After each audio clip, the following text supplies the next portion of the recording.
Today on NewsTeam Boulder, no sign of the snow as storm misses the city. An update on the terrorist attacks in Paris over the weekend. The value of an internship on your college education. And a popular Boulder brewery expands its capacity. NewsTeam Boulder starts right now.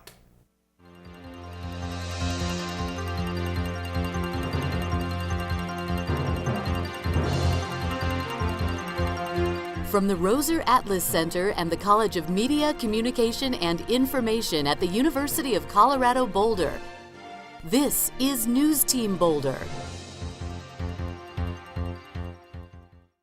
Hello, and welcome to NewsTeam Boulder. I'm Anastasia Young. And I'm Jane O'Connor. A big snow forecast last night came up short this morning. There was no snow. That's right, Jane. Ashley Adams has more with us in the weather. Ashley? Yeah, what a disappointing morning here today in Boulder. I was hoping to see some snow on the ground as well, but unfortunately it did not get cold enough last night. This, however, is not the case for southern Colorado, who experienced some blizzards last night and this morning. DIA also had many delays and cancellations, so be sure to double check your flight if you plan on flying today. I'll have more weather for you coming up in the newscast. We're a week out from Thanksgiving break, and last night was supposed to be the first big snowstorm of the year. Supposed to be. Scientists refer to this cold white substance as snow, which as of last night was supposed to layer Boulder with over 8 inches. But that didn't happen. With a 50% chance of snow during the day and a 90% chance of snow from 9 to 4 a.m., students and faculty were expecting their first real snowstorm of the year. Nicole Gordon of Facilities Management emailed the preparation plan to us. She said, quote, "Facilities Management dispatches the appropriate number of staff necessary to remove snow on campus, whether it's a few inches or a few feet. Our hand removal team consists of 12 employees from outdoor services, 10 student employees, up to 45 custodial staff, and 12 staff from the trade shops helping to clear snow from building entries, stairs, ramps, and bus stops." Boulder isn't expected to get snow until next Thursday, giving us a little more time in the sun. Colorado shows us that once again, Mother Nature is unpredictable. With NewsTeam Boulder, I'm Nick Kern. An active investigation is still underway in at least 3 different European countries as authorities continue to search for clues to what happened in Friday night's terrorist attacks in Paris. German authorities say that they have arrested 5 people linked to the murders, and there's a suspect on the loose. Alexander Kay is here with the latest. That's right. Even after 4 long days of raids and arrests, one accused terrorist still has French and Belgian authorities combing the streets and knocking on doors.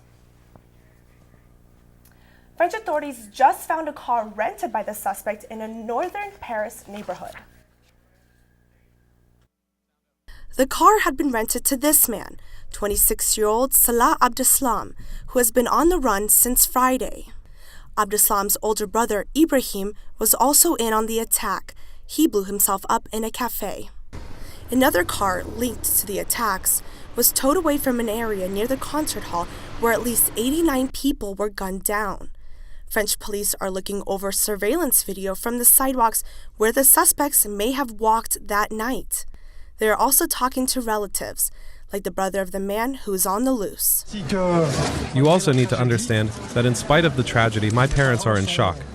We do not realize yet what has happened. My family and I are affected by what happened. We found out by TV, just like many of you. We did not think for a moment that one of our brothers was related to these attacks. Mohammed Abdeslam claims his brothers weren't acting suspiciously, and he doesn't believe Salah will surrender. Meanwhile, France has declared war on Syria and has been dropping bombs since the weekend. Other countries are considering joining the fight from the air.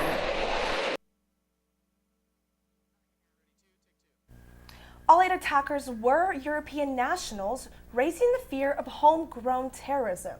It's really scary stuff. Super scary, especially when it's happening in your own backyard.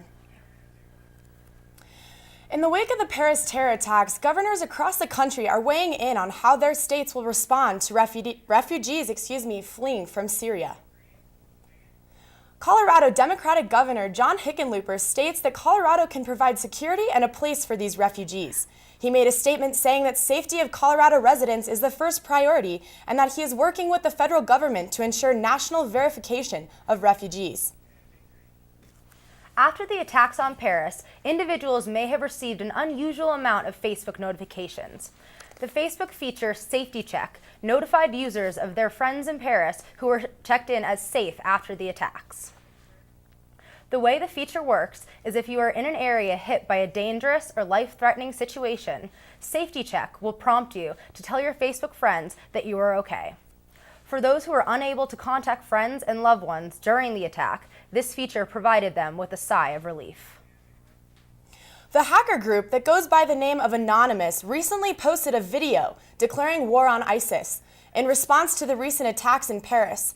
This is not the first time this group of activists has made threats against ISIS, following the January Charlie Hebdo attacks. Anonymous began to target ISIS and threatened to take down the extremist group. The video has been watched almost 1 million times and thousands of tweets have been shared about the group's powerful message.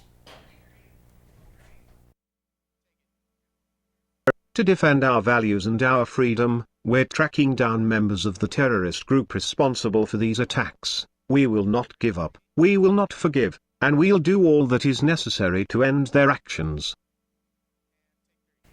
Walking around campus, you can't miss it. Pray for Paris is chalked everywhere, from the UMC fountains to the Norland Library. Much of the media focus on Paris has placed some groups in an uncomfortable position. Students are beginning to speculate concerns for so much attention to this terrorist event versus the many others that have occurred recently. It would be incredibly painful for a Muslim family to see the disproportionate reporting. A large number of the refugees are equally distressed about these attacks and saying that this is precisely the violence that they were fleeing from, and also fearing repercussions. Coming up next, a suspicious device was found on Pearl Street. Find out what the Boulder police have to say. And Maria Bond has more for us on the value of internships in a college setting after the break.